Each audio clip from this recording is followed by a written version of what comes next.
Hello friends, welcome to my YouTube channel. In this video I will show you how to use CountIf function in Microsoft Excel.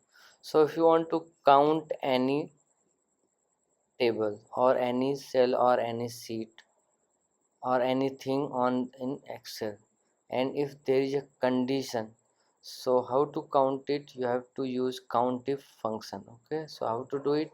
So you have to just press. I have two examples, one by one I will explain you. So equal to, now type count if, then range, so it will ask for range. Now criteria, so as I want to count only apple, so inverted comma apple, inverted comma close, bracket close.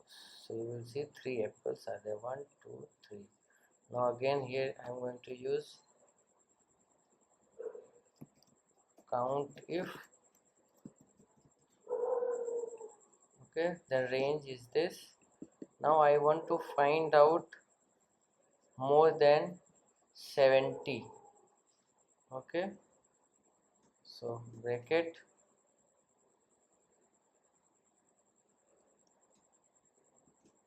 more than 70 bracket. So now you will see 72, 80 and 90 is more than 70. So like this you can use CountIf function. So if you like this video, please like my video and also subscribe my channel for more videos like this. Thanks for watching.